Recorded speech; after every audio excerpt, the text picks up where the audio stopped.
Hello बच्चों, let's read this question. This question says that evolution of man was possible because of our ape-like ancestors.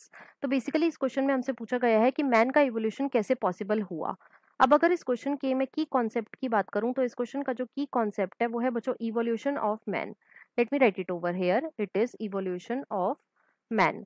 अब सबसे पहले तो देखो, जब भी हम इवोल्यूशन ऑफ मैन की बात करते हैं तो बच्चों इसके अंदर हम सबसे पहले बात करते हैं अबाउट ड्रायोपिथिकस एंड रामापिथिकस. सबसे पहले हम किसकी बात करते हैं? About Dryopithecus and Ramapithecus. Right. अब देखो, जो ड्रायोपिथिकस थे ये बच्चों मोर एप लाइक थे. ये कैसे थे? These were more ape like. और जो रामापिथिकस थे ये कैसे थे? तो बच्चों these were more man like. These were more man like. लेकिन ये दोनों ही, मतलब कि जो ड्रायोपिथिकस है और जो रामापिथिकस है, ये दोनों ही कैसे थे? तो ये दोनों ही बच्चों आर्बोरियल थे, मतलब कि ये बेसिकली पेड़ों पे रहते थे.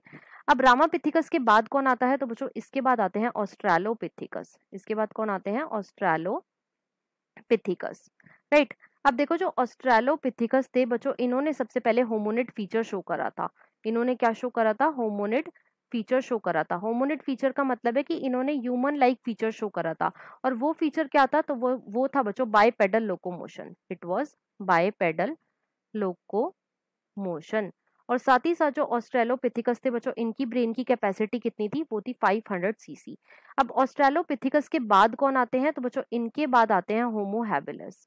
इनके बाद कौन आते हैं? Homo habilis. राइट. अब देखो, जो होमो हैबिलिस थे बच्चों, इन्हें हम टूल मेकर भी बोलते हैं. क्यों? क्योंकि ये टूल बनाया करते थे. और बच्चों इन्हें हम हैंडी मैन भी बोलते हैं. इन्हें हम क्या बोलते हैं? इन्हें हम हैंडी मैन भी बोलते हैं. और बेसिकली जो होमो हैबिलिस थे बच्चों, ये फ्रूट्स को ईट करते थे. और इनकी ब्रेन की कैपेसिटी कितनी थी? तो वो थी बच्चों 650 से 800 सीसी. राइट. अब होमो हैबिलिस के बाद कौन आते हैं? तो बच्चों इसके बाद आते हैं होमो इरेक्टस. इसके बाद कौन आते हैं? होमो इरेक्टस. अब देखो, जो होमो इरेक्टस है बच्चों, इन्हें हम क्या बोलते हैं? इन्हें हम जावा मैन भी बोलते हैं. जावा मैन भी बोलते हैं. और इन्हें हम पेकिंग मैन भी बोलते हैं. राइट. और ये क्या ईट करते थे? तो बच्चों ये मीट को ईट करते थे. और इनकी ब्रेन की कैपेसिटी कितनी थी? तो वो थी बच्चों 900 सीसी.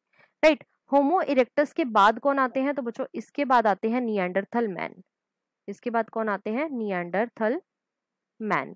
अब देखो, जो निएंडरथल मैन थे बच्चों, इनकी ब्रेन की कैपेसिटी बेसिकली 1400 सीसी थी. और ये क्या करते थे? ये डेड को बरी करते थे. ये क्या करते थे? ये डेड को बरी करते थे. और इनके अंदर एक रिलीजियस फीलिंग थी. निएंडरथल मैन के बाद कौन आते हैं? इसके बाद आते हैं बच्चों होमो सेपियंस. और होमो सेपियंस क्या है? ये है बच्चों मॉडर्न मैन. राइट. अब देखो, क्वेश्चन के अंदर हमसे क्या पूछा गया है? क्वेश्चन के अंदर हमसे पूछा गया है कि evolution of man was possible because our ape like ancestor. तो देखो, जो हमारे एप लाइक एंसेस्टर थे, मतलब कि जो ड्रायोपिथिकस थे और जो रामापिथिकस थे, ये कैसे थे? ये आर्बोरियल थे.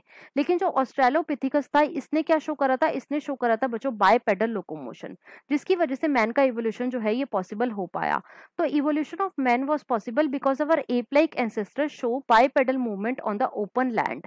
और ये बच्चों हमें गिवन है ऑप्शन नंबर 1 में. तो इस क्वेश्चन का जो हमारा करेक्ट आंसर है वो है बच्चों option number 1. So the final answer of this question is option number 1. I hope you understood it well. Best of luck.